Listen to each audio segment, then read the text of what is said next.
Welcome to Think About It. I'm Sylvia Henderson, your host. And as usual, I invite you to tune in, take what you see and hear, and, well, think about it. So today I am talking with Rich Trigger Bontrager, and we're going to find out about that name, who is the host of How to Rock the Virtual Stage. I had to look at this at the title on the paper. It's a long one. Rich, welcome. Thank you, Sylvia. Great to be with you today. And so I have Rich, and I'm going to call him Trigger because that's how I know him. I'm interviewing Trigger today for you because of the environment that we're in. We're going to talk about how to have a professional presence online, whether you are just, I'm going to say, a regular person who's having a regular meeting, or a speaker who's giving a presentation, or a leader in an organization who needs to look little more professional than that smartphone up like, yo, hey, how you doing, kind of a video. So Trigger, we're gonna launch right in. I ask all my guests, how did you come to do what you're doing? Well, I've got 30 years of broadcast experience, Sylvia. So I've been a broadcaster long before pandemic. I've also been public speaking on stage for 30 years as well. So when pandemic hit, I literally brought my two worlds together and said, we're all jumping on Zoom boxes. And as you so well said, we're taking our cameras and we're doing this, we're horrible camera angles, horrible lighting, terrible presentation. And I thought I can bring my two worlds together and actually help people. And that was the beginning of what I've now turned into a full-time career. Cool. And so to let folks who are watching know, while Rich and I are both professional speakers and we do a lot of this virtual presenting professionally, those of you who are watching are typically not interested in doing all of this professional stuff. But you've gotten used to, in the last 10 months or so, and no matter when you're watching this, you've gotten used to, over 2020, doing the Zoom, the Microsoft Meets, and all the other virtual presentation platforms. You've gotten used to using these. And so, we tend to get kind of comfortable with this virtual presenting now, and this virtual meetings, and we're getting a little lax even in the business world. So let's talk about upping the game, mainly as an employee or a leader in a company. But then we'll talk a little bit about some of the professional presentation tips as we go along. So first of all, okay, you and I were saying off camera, and I'll ask you on. I have an issue with the word virtual training and virtual presenting, virtual meetings, because these are real presentations. So what are your thoughts about that? They're not virtual, they're real. Well, and that's a really good point, Sylvia, that they are real, but at the same time, there are different skills you need on camera on these virtual platforms. So that's where the word virtual comes in. Also, they are usually recorded playback. There's so many different ways now that we're expanding this presentation. So it is presentation, which is what I coach. Technology is part of the equation, but it is presentation, skills, practices. But this is now broadcast TV. We are all now broadcasters. We are all now turning into TV people, whether you like it or not. So it's a different skill set from just regular presentation. So maybe instead of virtual presentation, broadcast presentation, TV broadcast, whatever you want to do, but it is going to be a different format now. So somebody says to me, a manager, a leader in a company or whatever, says, Sylvia, we're gonna, click on this link, and I say, we're saying Zoom because that's what we're using. This can be any platform that allows us to do a lot of what we'll be talking about today. So somebody says, Sylvia, click on the link. We're going to have a meeting, whether it's for an interview, whether not TV interview, for job interview, or the next promotion. And we're going to talk to interview about that, or just have a meeting leader to leader. Why should I care about professional presence in this environment? Because professional presence speaks to competence. Right away, people are evaluating you. Are they competent? Do they know their stuff? Are they worth the value of whatever salary or project they're being hired onto? So just like we used to walk in and we were told, dress for success. We were told, bring your briefcase, do whatever you need to do to dress the part that you really wanted. I mean, I was coach early on. If you want to go work at XYZ company, dress like one of them walking in the door. They already go, this dude belongs here. It's the same thing now on the camera through these platforms that we need to present ourselves in a way that presents the confidence. If you are working in entertainment, do something that has an entertainment feel to it a little bit with your background, your setting. If you're a professional, the tie, the jacket, it does pay off to still dress that way. Vice versa, if you walk in with your hoodie and you're trying to vie for a job, you're probably not going to get it. If you have your laundry showing in the background, if you have like the basement pipes over your head, you're probably not going to get it. You want to do this in a way that people are going to be grabbed immediately and say, they are someone we want, they represent well, and they'll represent well for us now. So there's so many places we can go with this. And I mean, yeah, we could run a 3-hour class on how to be professional between the technology, the equipment, how we should appear. Maybe what are some of the, I'm going to say average, the normal, the things that don't require a lot of investment. What are some of the things that we needed to make sure we have set up, that we show in terms of ourselves? You already said professional attire, and the stuff in the background. What are some of the other things that make a professional presence? Well, one of the biggest one is talk to the camera, not to the monitor. You want this to be eye contact. You want to have an intimate conversation. So the fear of speaking is a big fear for most people to begin with. Now we have the fear of being on camera. It's elevating the anxiety. One of the biggest tricks is put a picture of your family members, put a cartoon character, put something by the camera and talk to that, because the camera will eventually disappear and then you're just having a conversation. Do not think of it as technology. But if you're looking down here, looking over here on the side, doing all the things so many people do, it's not engagement. So you want it to be eye to eye and make that personal connection, talk to it. The camera is a real person, not a technical gadget. That's one of the biggest things. Cool. You and I are both sitting down. We knew that going into this today. But if I was doing something a little bit more like presentation style, I would have stood up. And I tell people, stand up. Yes. 70% of what we say is body language. So we're getting talking heads, TV style right now, right? People still want to see, what are you really saying? If you want to really grab the attention on camera for whatever presentation, interview, stand up. You will show the people on the other side a much bigger message than you could ever imagine. That's I remember when I was doing customer service training at a company I used to work for, I would tell the service reps, stand up with their headsets and just walk around and talk, because people can hear you smile.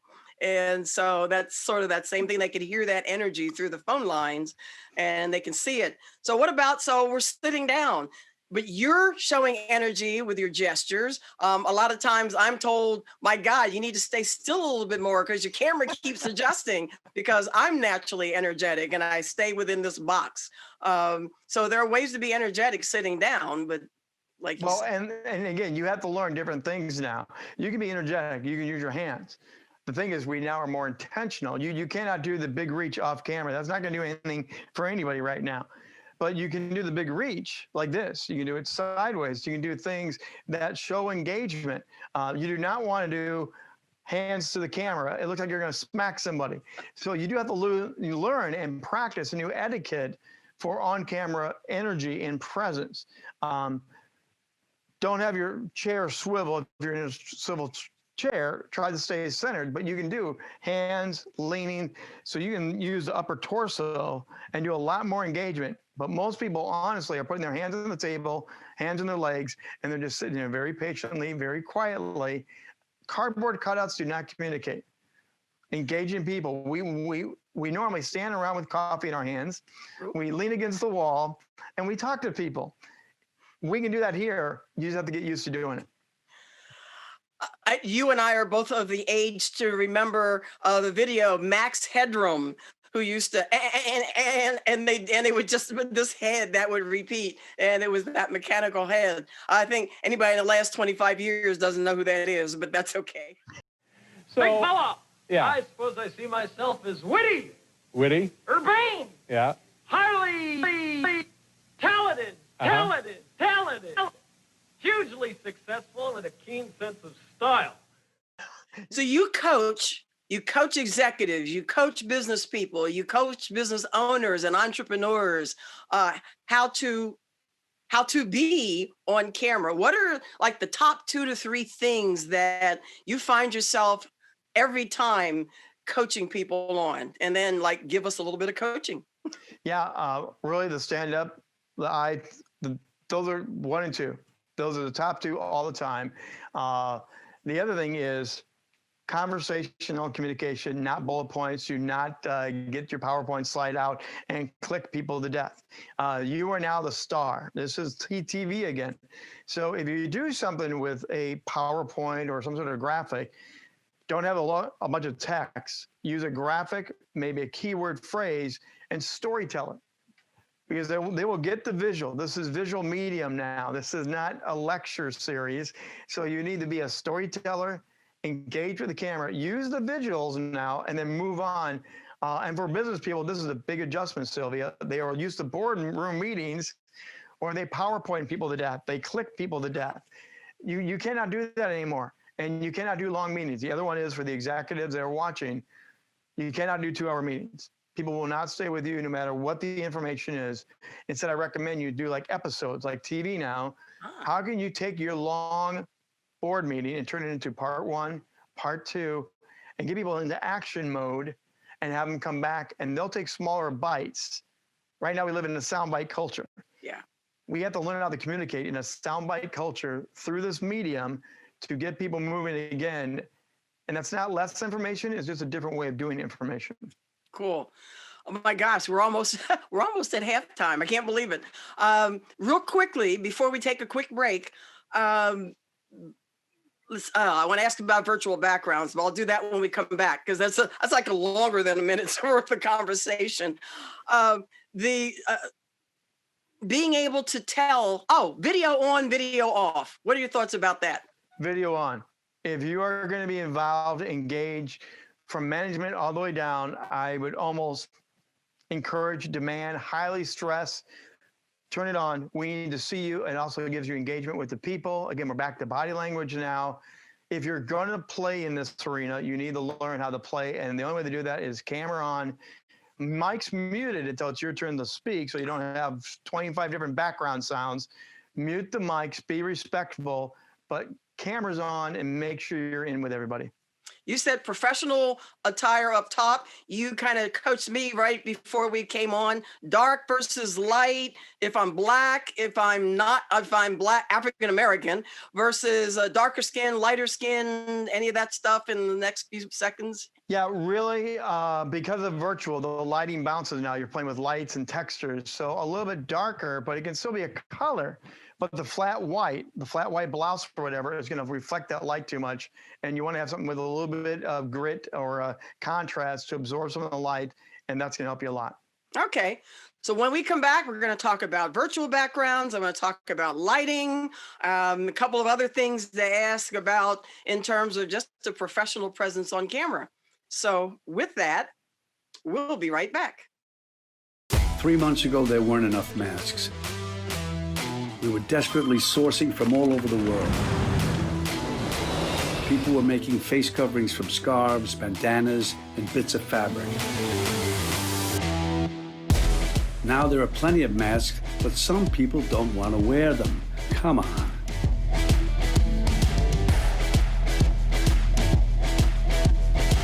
Mask up, America. Hello, welcome back to Think About It. I'm still Sylvia Henderson, your host, and I am still talking with Richard Bontrager, who is the host of How to Rock the Virtual Stage show. And he is well equipped to be sharing these tips with us today.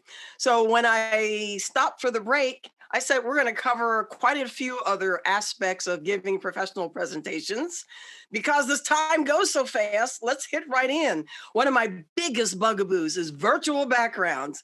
Everybody thinks that I can grab any picture and set it up as a background and use it. But as we all know, we get ghosted as soon as we move around on that picture. So give us some virtual background tips without having to spend $200 on a virtual screen. Well, first of all, if you use whatever technology is built into your platform you're on, 90% of the time you will get ghosted. The non-technical term is you're using digital to digital. It's creating a digital image with a digital camera with nothing really to shoot on. That's why green screen's been used by Hollywood for years. It also absorbs some of the light. It absorbs some of the sound as well, helps with sound issues. But the thing is that you now have a texture to hit off of. Now, when you do that, if you do the digital to digital, you will have that little halo. Yep. Especially if you have hair. I don't have this problem, Sylvia. So I don't get those little flyaways, okay? But many people do. So you need to have a darker image. I have found the darker image with accents helps a lot. So I often use the blues, the darker grays, and things like that. The big thing is, here's a key thing for everybody. If you wear a green shirt with a green screen, you will disappear and you will be the floating head again, as we talked about earlier. If you have a blue screen and a blue shirt, the same thing will happen. So you need to make sure you're aware of dress and aware of the virtual green screen, blue screen to protect from that. But really it comes down to the image. There's a lot of companies out there right now pumping out great images, and less is more. Do not clutter it with a bunch of stuff. If you have a fake bookshelf behind you, don't overclut it with every bestseller, because people are looking at what's on their virtual backdrop screen, looking around you. Yeah. You are the star. So keep it simple, clean, plus then you have the freedom to move and do whatever you want. Those are just a couple really easy tips for you. Cool. Lighting. What about lighting? The best thing to go get is get a circle ring. You can get them on Amazon, get them anywhere you want. There's different sizes, but the reason you do that, it really does cover your face. It covers the immediate circumference of where you're at. And you put it on the other side of your camera, your laptop, whatever it is. Don't put it in front of that, because then your light will pick up too strong. You want to shoot through it and put it at a distance where you get that natural glow. If you're getting the bigger production, if you're doing a more stand-up or a larger space, you're going to want to get theater lighting, which is not expensive, but you're going to want to get lights. And I call it theater lighting because you have a 3-point stance, one light in front of you, and put one around 10 o'clock, one around 2 o'clock. So it crisscrosses as they do in theater, and that's why you don't get the shadow. And that's why I've got 2 lights up now for me, Sylvia. I rarely ever get that silhouette, that ghosting, because that's helping to blend everything together as one color scheme. Okay. And the third aspect in my mind is audio, sound. I've heard the mantra or whatever that people will forgive bad video, but they won't forgive bad sound. And that's even for podcasting. So what about sound? Do I need a fancy $600 microphone? You don't, but they do come in handy. But I always tell people, you can't do a live of this really guerrilla style, dirt cheap. Your laptop's always going to be what everyone starts with. They start with that built-in microphone. There's a tinniness to it, there's a hollowness. You have the larger room, the cavity of the room kind of gets picked up, the echo chamber. The sooner you can get away with that, the better. You can go with a clip-on mic with your clip-on camera if you want. Again, those are not expensive. And that's a built-in better microphone. Now, I do have one that's a broadcast style, because I've been in the studio all my life. So I've got one for certain productions that I use that for the podcast and some shows I do. But normally the lavalier works really well. And that just clips on. You get more of your chest cavity, the true depth, richness. It also does not get everything else in the room. It cuts down a background sound of, most of us are in homes, most of us are in offices, and we're picking up sounds we would never ever normally pick on. We don't have studios, but we're making studios. So this is the best way. They have good quality. It's more direct, and you're not going to blow on it. You're not going to pop on it. It will give us a cleaner sound by being on the chest. And what about the headset microphone? Is Yeah, that over the years, I love those when I'm on stage because I do use my hands so much. We talked about earlier. So you give me a handheld microphone on stage, it's like tethering the tiger. I just can't do it. So I have to have that over the ear performance, and I have one of each of those right now in my studio. So depending on what I am doing, I can do a full keynote with that. I can do different things. And as you evolve into this, you'll have to figure out what works best for your setting, because a lot of time I talk about the environment we're going to set. I have 5 E's I talk about. One of them is the overall environment. Your environment is your clothing, your attire, your visuals, your microphone. What environment are you trying to communicate so people will feel they're present with you and they're with you? And the microphone is part of the environment. So as a professional, I'm doing a presentation, not a professional speaker, but in the workplace, and I'm getting ready to do a presentation to my manager. Do I need a teleprompter? If so, a couple tips on the best way to use one, because I see people like reading and trying to follow that teleprompter. So what are your thoughts on that? Well, again, broadcasters were ahead of the game on this, and this is why I'm doing what I do. Because I've been in that studio. Most people don't know how to do it. Your eyes will wiggle. You're going to have different things flying. I am not a fan of teleprompters, especially for the average person, the non-professional. I will give you my number one cheat sheet is get a roll of Post-it notes. Put your keynotes or your keywords or phrases, put them on your screen in front of you. Okay. So you have your keywords because you'll know your content. You'll know what you're talking about, hopefully. And then the other trick is number your Post-it notes. Because when you're on and you're doing your routine, I've done it, others have done it, you get really engaged, you're having a good time. You can't remember if it was 0.1, 0.5, and you lose yourself as you go across your screen.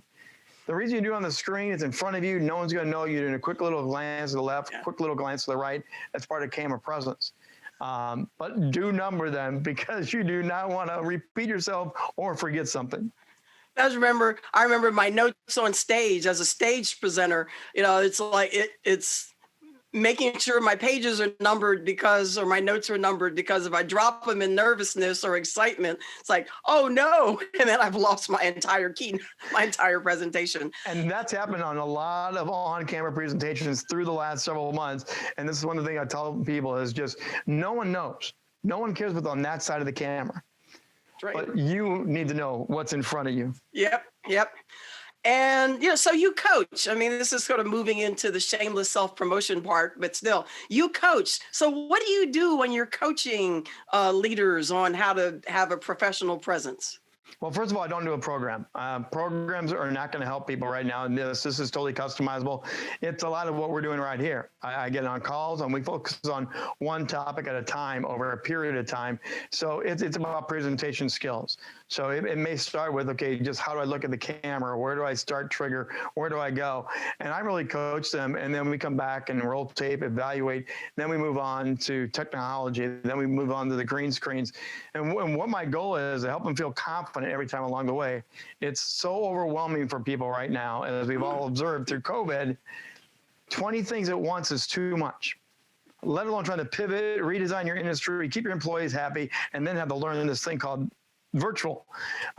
It's too much. So I've taken that off and said, let's do one at a time, build your confidence, build your energy, your trust in this, and then you'll have something better to put out and you'll be much more relaxed and have more fun with it.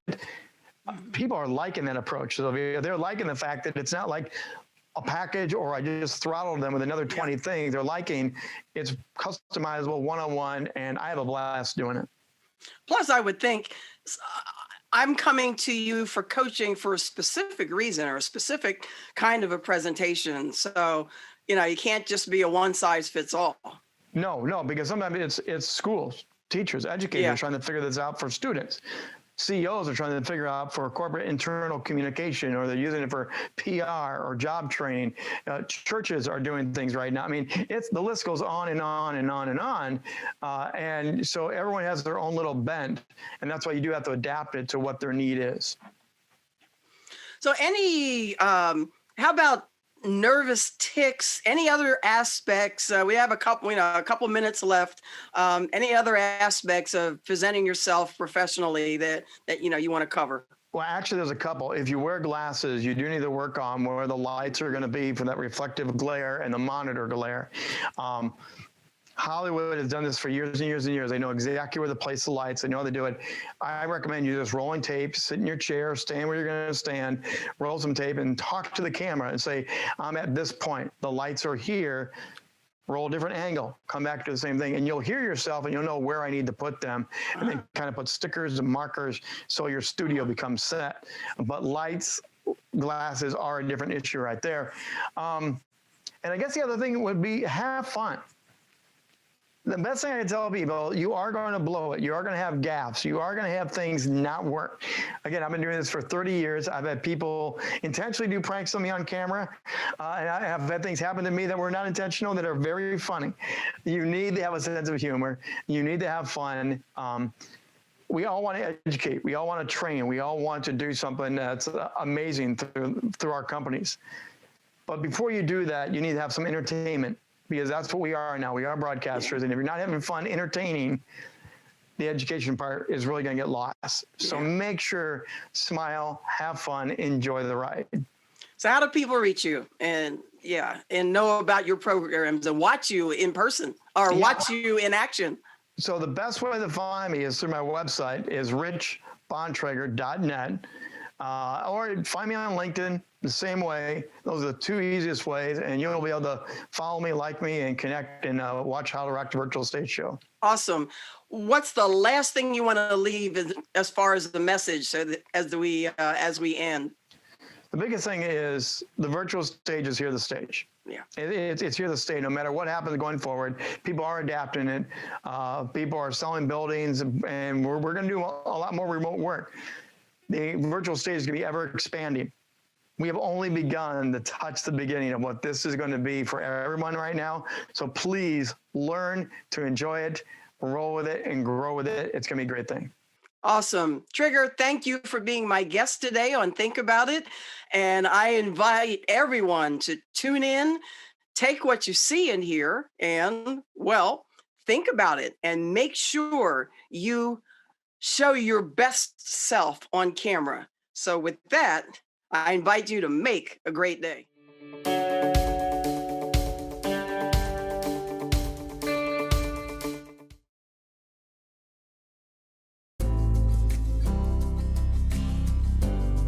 If doctors, nurses, and grocery store clerks can wear a mask for 10 or 12-hour shifts, you can wear a mask for an hour or less when you go to the store.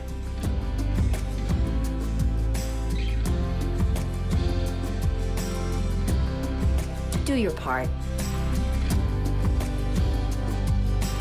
Mask up, America.